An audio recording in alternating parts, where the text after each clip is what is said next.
Pengamat bongkar janji sekolah gratis jualan Rudy Masud dan Seno di Pilkada Kaltim 2024. Diketahui pasangan bakal calon Pilkada Kaltim 2024, Rudy Masud Seno Aji memuat program sekolah gratis dalam visi misinya. Di berbagai kesempatan, Rudy Masud menekankan pentingnya pendidikan tinggi untuk memajukan bangsa dan memutus rantai kemiskinan. Rudy Masud juga menyampaikan keprihatinannya terhadap rendahnya tingkat pendidikan lanjut di Indonesia. Pendidikan bukan hanya untuk mencari tenaga kerja, tetapi mencetak pemimpin yang akan menciptakan lapangan pekerjaan. Rudy Masud menekankan pentingnya beasiswa yang tidak hanya berdasarkan prestasi akademik. Banyak adik-adik kita ini tidak berprestasi.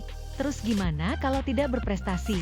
Enggak kuliah, kan tidak boleh begitu. Tujuan kita mencerdaskan kehidupan bangsa, ungkapnya beberapa waktu lalu. Di beberapa kabupaten dan kota, ada yang sudah menerapkan sekolah gratis, tetapi belum semuanya. Saat ini, ada pendidikan gratis baru berlaku di tingkat SMA. Untuk jenjang A1, S2, dan S3, memang ada program beasiswa, tetapi prosesnya membutuhkan verifikasi yang tidak mudah, sambung Rudy Masud. Ia terinspirasi oleh Maroko yang menerapkan pendidikan gratis hingga S3 dan memberikan asupan gizi yang baik kepada mahasiswa. Saya ingin, kalau kita belum mampu, seperti Maroko, yang penting sekolah kita gratis dulu, supaya tidak menjadi beban. Jadi UKT yang tadinya tidak cukup bisa menjadi cukup, dan uangnya bisa untuk membeli makanan yang bergizi, tegasnya. Program pendidikan gratis hingga jenjang S3 yang diusung pasangan Rudy Masud Seno Aji dalam kampanye politiknya merupakan langkah ambisius yang diklaim mewujudkan generasi emas. Pengamat pendidikan, Prof. Bohari Yusuf, menanggapi program ini memiliki potensi besar guna meningkatkan angka partisipasi pendidikan di Provinsi Kaltim. Tapi, seperti kebijakan lainnya, tanpa perencanaan yang matang dan terarah, janji pendidikan gratis bisa berakhir tanpa hasil signifikan. Terpenting bisa melaksanakan program ini secara terstruktur, tidak sporadis, jadi harus sistematis. Maksudnya, sistematislah dengan perencanaan. Saya kira bisa. Jika terwujud, dampaknya luar biasa bagi Kaltim, tegasnya. Sabtu, 7 September 2024. Mantan Ketua Dewan Pendidikan Provinsi Kaltim periode 2009-2014 tersebut mengungkapkan, angka partisipasi kasar, APK, tingkat SMA di Bumi Etam rata-rata hanya mencapai 80%, sementara perguruan tinggi kisaran 34% saja. Hal ini menunjukkan bahwa sebagian besar anak-anak di Kaltim belum dapat menikmati pendidikan tinggi. Jika program yang digalakan Rudy Masud Seno Aji bisa benar-benar terlaksana dengan baik, APK perguruan tinggi bisa saja melonjak hingga 70%. Contohlah Yogyakarta, yang telah mencapai APK 70%.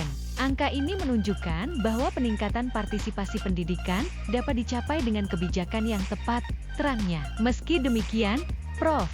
Bohari menekankan bahwa program pendidikan gratis hingga S3 tidak bisa dilaksanakan sembarangan. Tanpa perencanaan, program sebesar ini akan sulit mencapai tujuannya. Selain itu, perlu hitung-hitungan yang matang terkait jumlah siswa dan mahasiswa, alokasi dana APBD, serta sistem yang digunakan seperti apa. Implementasinya betul-betul berdasarkan data, lalu dihitung, disusun dan diskenariokan. Jadi efisiensinya tinggi, tidak asal-asalan, ada hitung-hitungannya. Tandasnya, program pendidikan gratis hingga S3 ini membutuhkan dukungan finansial cukup besar. APBD Kaltim yang mencapai angka Rp20 triliunan. Jika disisihkan 20% untuk anggaran pendidikan yang mencapai hampir Rp4 triliun, Prof. Bohari optimis dana tersebut cukup merealisasikan program sekolah gratis. Sangat cukup sekali dengan hanya penduduk kita yang hampir 4 juta ini. Jika berhitung, lulusan SMA sekitar 50.000 per tahun, yaitu sangat bisa ditampung. Angka Rp4 triliun itu sudah luar biasa, jelasnya. Untuk beasiswa saja cukup, memperbaiki sekolah-sekolah juga cukup, menaikkan kesejahteraan guru cukup. Namun, sekali lagi, program ini harus benar-benar terarah agar efisien dan tepat sasaran. Itu saja syaratnya kan? Pungkas Prof.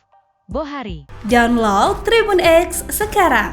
Menghadirkan lokal menjadi Indonesia.